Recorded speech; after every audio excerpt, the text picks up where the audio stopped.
بعد میں مجھے ایک بزرگ کی بات بڑی یاد ہے. میں نے کہا حضور آپ کیا محسوس کرتے ہیں ہمارا اور غیروں کا؟ فرمانے لگے فرق کتنا ہے، وہ زندے کو مانتے ہیں، ہم مرے ہوئے کو مانتے ہیں.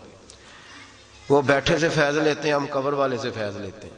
اتنا فرق ہے زندے اور ہم. ذرا بعد میں قائل ہے تعریفیں کرنے کے، سامنے تھوڑا مشکل ہو جاتا ہے نا اس کا ذرا عملی نمونہ بھی. احساس اور مکہ جانے والے اور مدینہ جانے والے کے دل میں پہلے تو یہ احساس ہونا چاہیے کہ میں جا کہاں رہا ہوں، میں آیا کہاں ہوں، اور پھر اسے قدر ہونی چاہیے اس جگہ کی. یقین کریں ہاں یہ ایسا ہو رہا ہے، بیسوں اور درجنوں لوگ ہیں ان کو احساس ہی نہیں کہ میں کہاں آیا ہوا ہوں، ان کو قدر ہی نہیں کہ میں پہنچ کہاں گیا ہوں. قدر یہاں ہوتی ہے، آپ نے اپنے دل کو سمجھانا ہے تو قدر ہونی ہے، سمجھانا ہے تو قدر ہونی. ہمیں ماں باپ کے بڑے لوگ سب کو پتہ ہے ماں باپ کی خدمت کرنی چاہیے، عزت کرنی چاہیے، تابع داری کے لوگ کرتے کیوں نہیں؟ اس لیے کہ ابا جی سامنے بیٹھے ہیں، کتنی بندہ کرے، ہر وقت سامنے رہتے ہیں. قدر تو ہوتی ہے نا، کبھی کوئی آیا تو آؤ بھگت کر لی.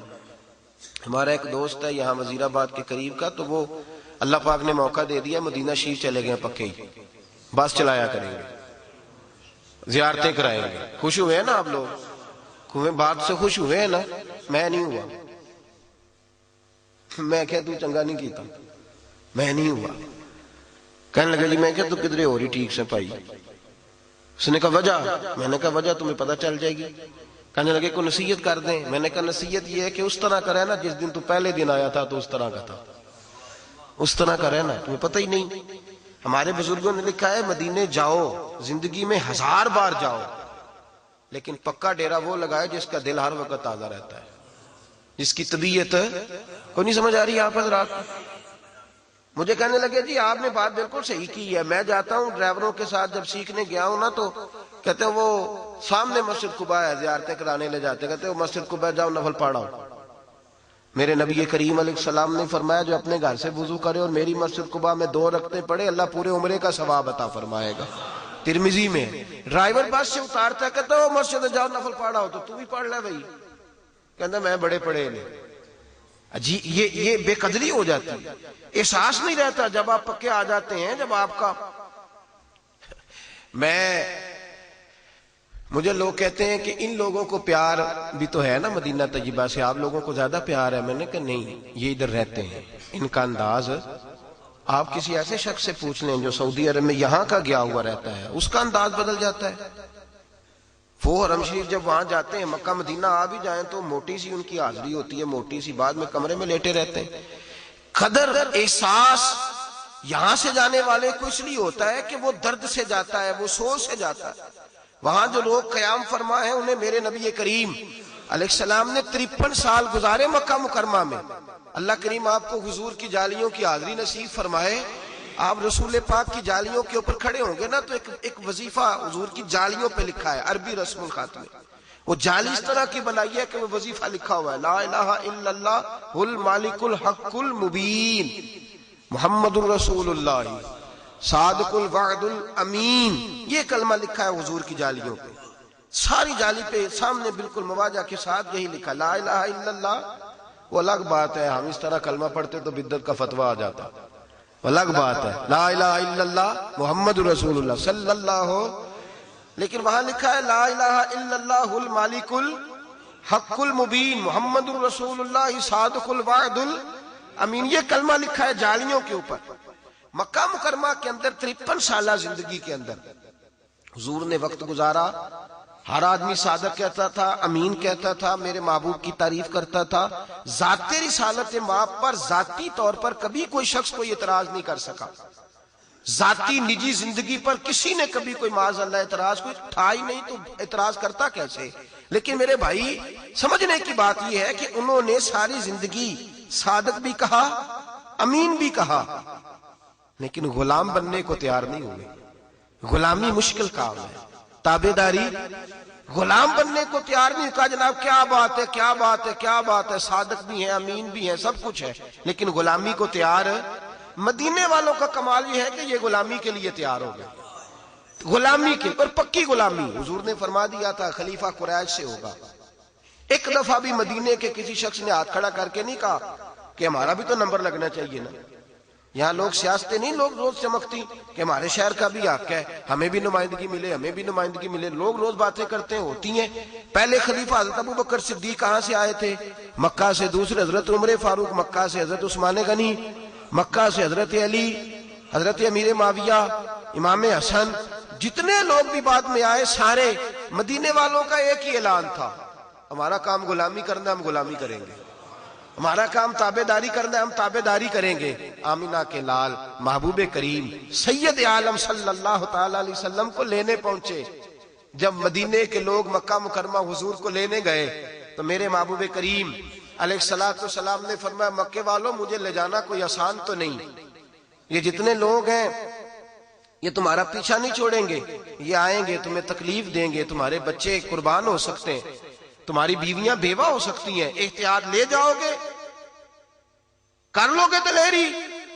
اہل مدینہ میں سے ایک صحابی کہنے لگے حضور بے ادبی نہ سمجھیں تو ایک چھوٹی سی بات کرنی ہے، زیادہ نہیں حضور، چھوٹی سی بات۔ میرے حبیب نے فرمایا کر لو، تو کہنے لگے یا رسول اللہ آپ ایک وعدہ کریں، آپ مدینہ چھوڑ کے تو نہیں آئیں گے؟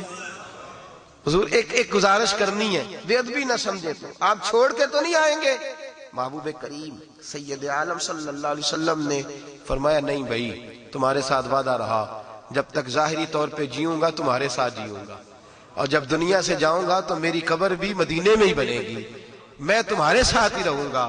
وہ صحابی جوش جذبات میں اٹھے، جوش جذبات میں، اور امام یوسف صالحی کہتے ہیں جب اٹھے تو ان کی پگڑی جو سر پہ انہوں نے باندھ رکھا تھا رومال، وہ زمین پہ گر گیا، اور اپنے ہاتھ کو حرکت دیتے کہتے حضور اٹھیے پھر چلیے، اٹھیے پھر چلیے، اٹھیے پھر چلیے۔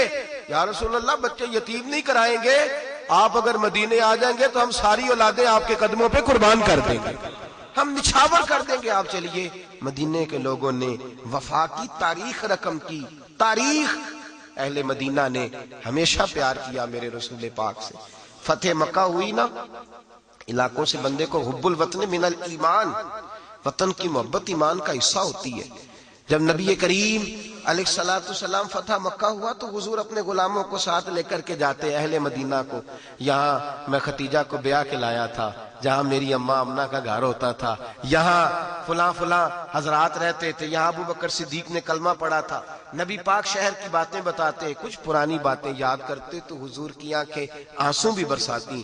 مدینے کے لوگ تھوڑا تھوڑا اپنی توجہ تقسیم کرنے لگے، عرض کرنے لگے حضور اگر آپ کا دل کرے نا تو آپ رہ جائیں، مکہ فتح ہو گیا، اگر دل کرے تو حضور ہم دیکھ رہے ہیں آپ کو بڑا پیارا، آپ تو گلیوں میں گھومتے ہیں، آپ تو مدینے کی ایک ایک شے سے، مکے کی ایک ایک شے سے، دل کرے تو رہ جائیں۔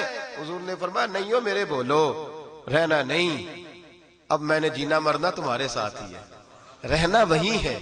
آمینہ کے لال نے مدینے سے محبت فرمائی۔ میرے کریم رسول سید عالم صلی اللہ علیہ وسلم کو اللہ نے اختیار دیا تھا، ایک شہر انصرین نام کا ہوتا تھا، خدا جانے اب اس کا کیا نام ہے، کتابوں میں انصرین نام ملتا ہے، بحرین کے ساتھ تھا۔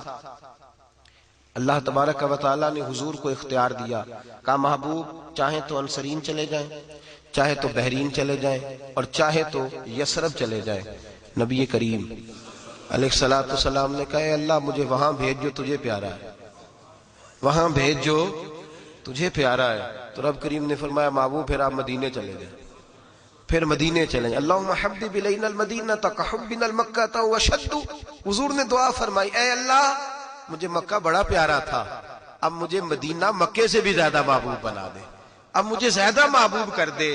محبوب کریم علیہ السلام مدینہ طیبہ تشریف لائے۔ حضور نے پہلے صحابہ کو اجازت دی، فرمایا بھئی اجازت مل گئی ہے، اب تم میں سے جس کا دل چاہے وہ ہجرت کرنی شروع کر دے، میں بھی مناسب موقع پہ آؤں گا۔ سب سے پہلے حضرت ابو سلمہ نکلے، صحابہ بحیثیت صحابی، نبی کریم سے بھی پہلے بحیثیت صحابی، جو مکے سے چل کے سب سے پہلے مدینہ طیبہ آئے، وہ حضرت ابو سلمہ تھے، جناب ام سلمہ کے شوہر، ان کے ایک بیٹے تھے محمد سلمہ ان کا نام تھا۔ جاگ رہے ہیں آپ حضرات؟